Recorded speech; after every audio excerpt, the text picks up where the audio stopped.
Let's be honest, weight loss, for the most part, is not a knowledge problem. You already know what to do. Eat better, move your body, drink water, sleep more. So, if that's true, why are so many people still stuck? Because it's not about knowing what to do, it's about becoming the person who can do those things consistently. And that comes down to mindset. Everyone can follow a plan for a couple weeks when motivation is high, when life feels calm, when everything is aligned, when it's convenient. Sure, everyone can do that. But the real question is, what happens when it's not? When you're tired, when you're stressed, when you don't feel like it, when it's not convenient?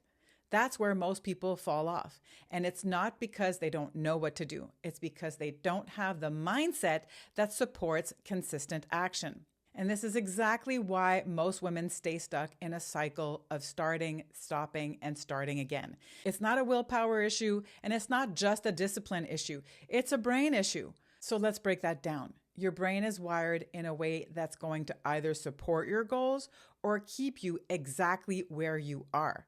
One of the most powerful systems in your brain is called the default mode network.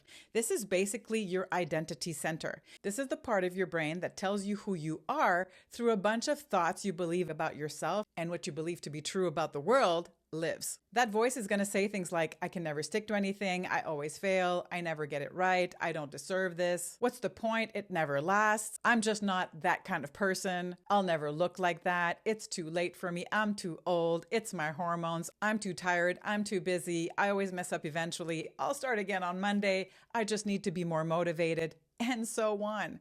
That's not a bunch of random thoughts. That's a network in your brain reinforcing a story.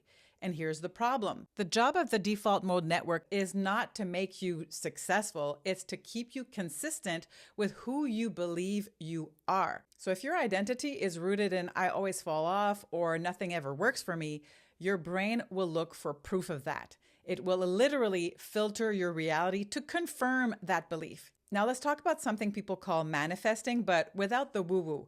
This is not about sitting around hoping things will magically happen. This is about training your brain. Here's how you do it. You start with a clear intention, not something vague like I just want to lose weight, but something specific, something meaningful to you. You write it down. You read it silently. You read it out loud. You repeat that over and over. You visualize it. You see it in your mind. You see yourself living it. You feel it. You actually feel the emotions of what it would be like to live that way. You embody it. Why does this matter? Because repetition creates neural pathways. Every time you repeat a thought, you're strengthening a connection in your brain. You're literally building a new identity. And when you bring in your senses, when you see it, say it, hear it, feel it, and take action on it, you activate multiple parts in your brain at once. That's what embeds it into your subconscious. That's how a thought becomes a belief, and beliefs drive behaviors. Now, here's where people get stuck. They're doing the things, but they don't believe it. Of course you don't. And it's normal because it's not currently part of your default mode network. And your default mode network is still running on your old stories. And those old thoughts and stories are competing with the new ones you're creating. So there's a part of you that's actively going to shut down these new thoughts and stories and beliefs that you're trying to create about yourself. That part is what I call the inner critic. It's saying, this isn't true. You've tried this before. This isn't who you are. And that's normal. You're not broken. You're just running on an old program.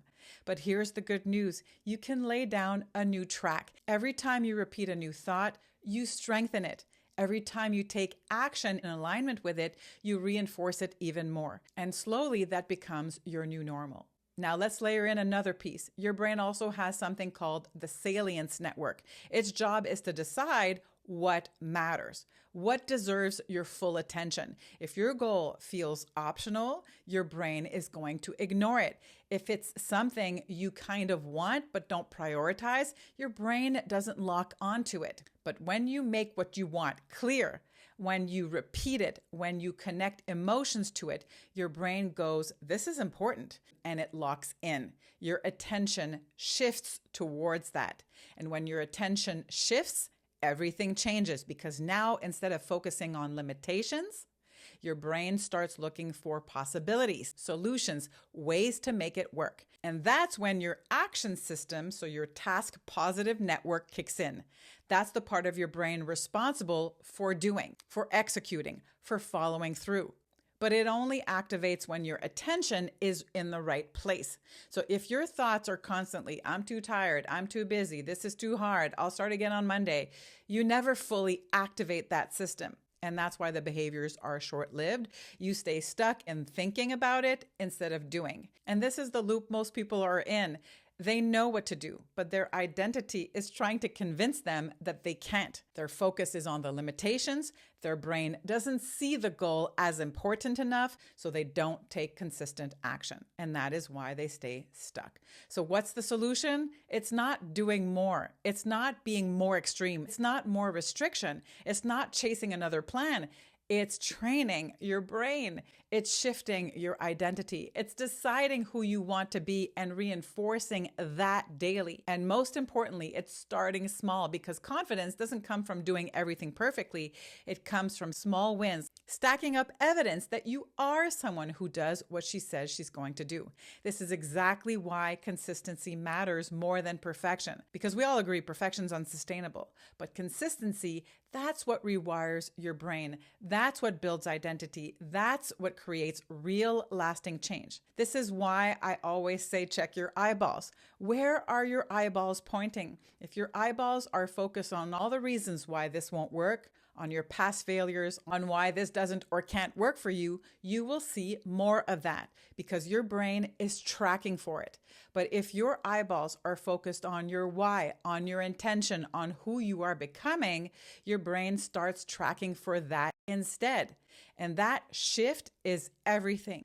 So if you take anything from this video, let it be this. You don't need more information. You need a mindset that allows you to execute consistently. And that starts with one simple question. Where are your eyeballs pointing?